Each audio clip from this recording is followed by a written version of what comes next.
Quick reminder before we get started on this episode. This podcast is based on my personal experiences and isn't medical advice. You may have noticed somebody going gluten-free and they feel amazing within weeks, while others might struggle for months later. And maybe you've heard stories like, I gave up gluten and all my symptoms disappeared. Meanwhile, you might be thinking, that's great, but why am I still dealing with fatigue, digestive issues, and brain fog? If you've ever compared your healing journey to someone else, this episode's for you. Today, we're talking about why healing isn't a one-size-fits-all, what factors influence how quickly people improve, and why comparing your progress to someone else's often creates more frustration than clarity. Because by the end of this episode, I want you to feel encouraged, not discouraged, about where you are on your own journey. Let's dive in. Welcome to the Gluten-Free Engineer podcast. I'm your host, Carrie Saunders. In 2011, I was diagnosed with celiac disease, a moment that changed everything. But I was determined not to let it hold me back. With my 2 engineering degrees, I set out to reverse engineer the gluten-free lifestyle, breaking down recipes, safety tips, travel hacks, and everything in between to rebuild a life I love. Whether you have celiac disease, gluten intolerance, or simply choose to live gluten-free, this podcast is for you. Join me each week as we simplify the gluten-free lifestyle, make it fun, and prove that you don't have to miss out on anything. Welcome back to the show. Today we're talking about why some people feel great only weeks after going gluten-free, while others, it takes months and months and months. Many times people assume removing gluten equals instantly feeling better. But really, healing is much more complicated than that. Some people improve quickly, some improve gradually. Most people experience a mix. But the key is that going gluten-free is just the beginning of healing. It's not necessarily the end of the story. For me, gluten wasn't the only thing causing me digestive distress, for example, and it took me about 10 years to figure out there was another culprit in there as well. For me, there were some symptoms that improved really quickly. I would say within a few weeks. My energy got better, brain fog got better, my mood got better. But my digestive symptoms took longer. I had been damaged for probably over 30 years. We believe that I probably had it all the way into infancy and childhood, and nobody realized that I had celiac already being expressed. And so for me, the digestive symptoms took a lot longer. Plus, like I hinted earlier on the episode, I had some other food sensitivities that were also causing digestive distress that I had no idea. Now, one thing that I'm still struggling with today is my vitamin D levels. Where I live in Ohio. And so that can, you can have trouble with vitamin D levels in Ohio because we don't get a whole lot of sun in the winter. It's gray, it's cloudy, you just don't want to go outside. My friend, she lived in Alaska for a long time, and she said that Ohio winters are in some ways worse than Alaska winters because they're dry in Alaska, whereas here it's a humid cold. And she says it just chills her to the bone way worse than anything that she experienced in Alaska. So we just don't go outside in Ohio. And so our vitamin D levels, well, I mean, some people too, I'm not saying nobody does, but it's not pleasant to go outside in Ohio in the winter unless it's snowing and beautiful and the air is actually drier. And we just don't get a whole lot of vitamin D.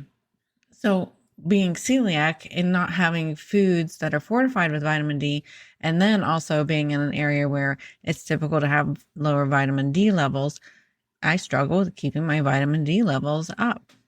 So just because you might have some symptoms that improve, not all symptoms are going to improve all at once. Our bodies are so complex. It's just really hard for everything to heal all at once. Celiac or being gluten intolerant can affect many different systems in our body, our neural system, our muscular system, our bones, our, gut, our brain, all those things, because it causes vitamin deficiencies. So it can affect pretty much every system in our body, depending on what vitamins it makes us deficient in, depending upon our body. So even within our same family, I talk about this, myself and my 3 kids have celiac. We suspect my husband probably has it too. We know he has the gene for it, and he's, now he has trouble when he eats gluten. Now he's been off of it long enough. We all have healed in different timelines and different ways. My kids, I feel like they healed digestive wise so much faster because the oldest was, I think, about fourth or fifth grade when we figured it out with him.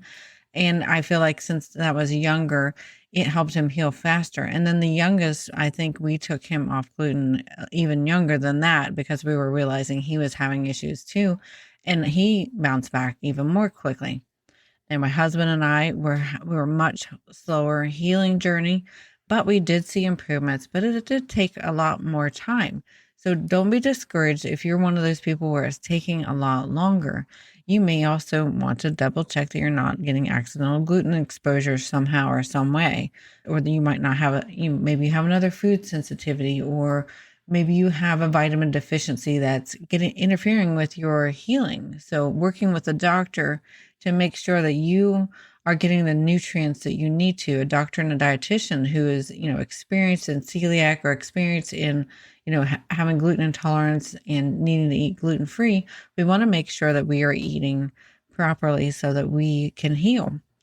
That's one of the reasons why I discourage you from eating too much processed gluten-free foods. They're not as fortified with vitamins and minerals like the counterparts that have full of gluten in them. And that's why we want to make sure we're eating whole foods, fruits and vegetables, and just generally whole foods and less processed foods so that we can get those essential vitamins and minerals in our diet and in our bodies. So then why does the healing timelines vary? Many of the factors that a lot of people talk about out there, and when you do research on this, it can depend upon how long you're undiagnosed. How long did you have years of damage without knowing? And not everybody has the same intestinal damage from it. So, the intestinal damage happens when we're celiac. So if you're celiac, your body may not have damaged your intestine as much as a different celiac. Everybody's different here. And we also find that kids often heal faster and adults have a lot more accumulated years of damage. And, we may not fully heal in our small intestine if you're on the celiac spectrum of being gluten-free. Also, hinted about this, those nutrient deficiencies. Iron is a very common, vitamin D is very common. B vitamins are also very common to be nutrient deficient when you are celiac or when you're eating lots of processed gluten-free foods because you're gluten intolerant. And those can affect energy, mood, recovery. So we want to make sure that we are getting all those essential vitamins to help us heal better and faster. And if you have other health conditions, other autoimmune conditions, hormonal issues, or other sensitivities, that can also delay the healing. For me, I cannot tolerate soy either. It causes me digestive distress too, causes me brain fog. Now that I've been off of it long enough, I now experience brain fog when I've eaten soy. I can actually tell when I'm in the process of eating soy in a restaurant and I forgot to ask what they use what oil they use in the fryer or on the grill. I can actually tell as I'm eating it that I'm eating it. And then we further verify it later because my husband gets a bit more delayed reaction to soy. We both have soy issues. And so it's just weird that I can tell as I'm eating it, my throat kind of starts getting tight and things just don't feel right in my body when I've eaten it. And so your symptoms, that kind of brings me to a good point that your symptoms, your gluten reaction symptoms may change over time. Say you've been gluten-free for say 5 years, 10 years, something like that, and then you accidentally get gluten again. You may have a different symptom at that point after have healed for a while than you would have when you first went gluten-free and accidentally got gluten. So keep that in mind too. You're not crazy. You may have different symptoms after your body's healed some, because it's not affecting us in the same way if, let's say, you're celiac and your small intestine has healed, or let's say you're gluten intolerant and your digestive system is just not used to that grain anymore. You're just going to feel different, very likely, when you get cross-contamination or accidental gluten exposure. And that's where it's really important. We're going to talk about accidental gluten exposure. We don't want to be paranoid, but we want to be very diligent at minimizing the accidental gluten exposure, because hidden gluten, cross-contamination, getting gluten accidentally in restaurants, shared kitchens, small exposures can slow your healing even when you're trying your best. So I do want to make sure that you're aware of that and that we need to be diligent. But we also talk about having fun and having joy on this podcast and making sure that we are still living our lives to the fullest and have a good outlook on the fact that we need to be gluten free. So I want you to work to find the way that you can be, diligent and careful, but at the same time, it's not like a huge burden. We want to make sure that we're still being happy and healthy mentally too while we're on this gluten-free journey. So there's some things that help me feel better and help me heal faster. And I felt like for me, time, we just do need some time. We also need less processed foods, more whole foods. That's going to be so much gentler on your body. Exercise. I've actually, the past, as of this recording, been strength training for 7 months now. And it has, I just can't believe it, has so much helped my digestive system. It is so much more stable now. And I feel so much better doing that strength training. And I plan to continue the strength training for the rest of my life. I mean, I don't know how long I'll be using my fitness coach. I might get to a point where I can just, do the routines on my own. But right now we're still building all these skills with my strength training and working on different muscles. And it's really supporting my overall health and supporting my digestive tract and supporting my digestive system. I feel so much better. And I encourage you, if you're still waffling in there and you feel like, some days you feel great, some days you don't, you might need something like a fitness coach or some sort of exercise routine that's going to help your body be able to move your food. We talk about that with my fitness coach. It helps the food mobility in your body, and it helps your systems work better, because we unfortunately live in a day and age where most of us sit all the time for our jobs, and that can wreak havoc on our digestive system as well as the rest of our body, obviously, but we don't really think about it wreaking havoc on our digestive system. So I highly encourage you to consider that if you aren't regularly exercising already, because it really helps support that recovery. And then I also want to talk about healing's not always linear. I want us to talk about this, because you might think that once you start healing, you're great, but there can be times where you have a good week, where you have a bad week, where you're feeling better and then worse and then better again. It's just not necessarily a straight line. And what can happen too is you might get an accidental exposure, and that's going to set you back maybe a week or two where you're not feeling great for a while. That's where we need to be really diligent and making sure that we are being very strict on our, being gluten-free and not getting cross-contaminated.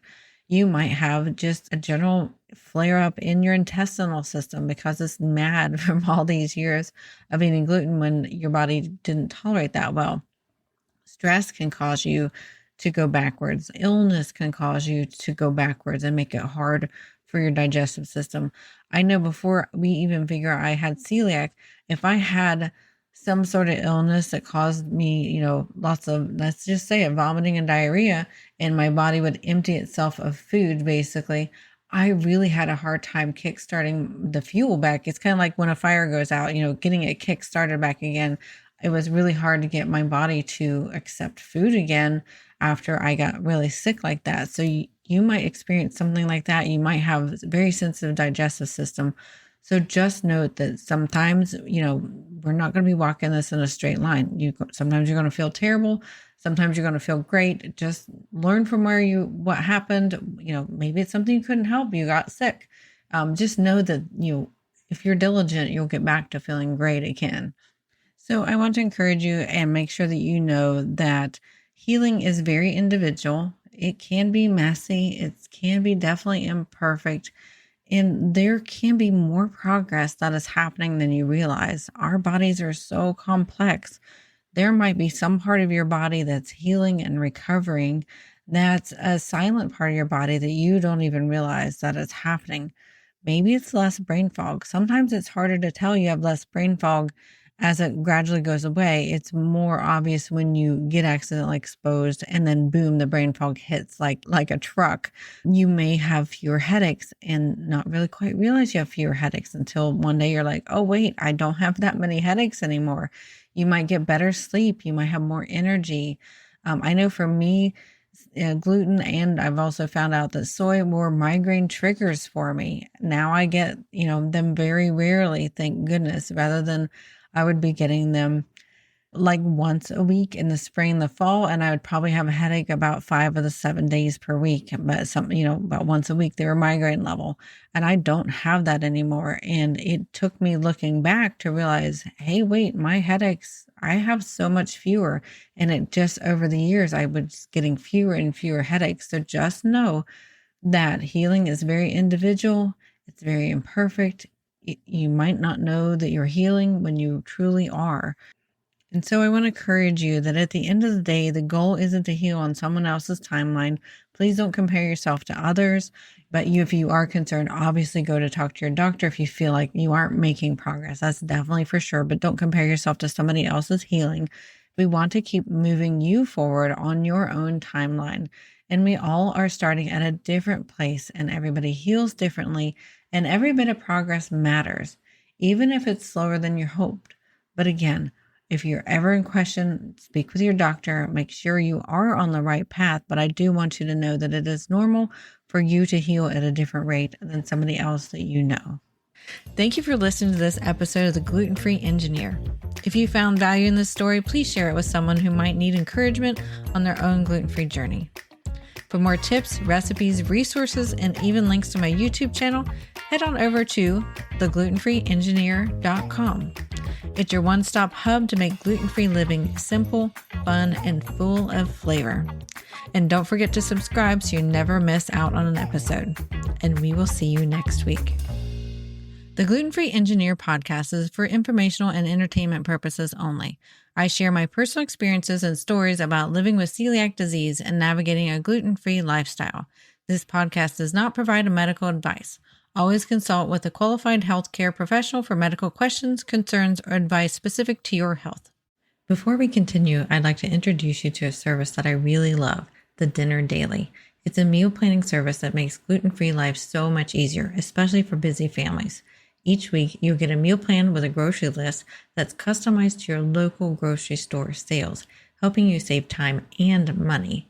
You can fully tailor your plan to fit needs and select other food sensitivities and food preferences, and you'll still get one simple menu the whole family can enjoy. And right now, you can get 20% off a full year membership at less than $4 a month with code GFE at thedinnerdaily.com. No more what's for dinner stress, just simple family-friendly meals made for the way you eat. Now back to the show.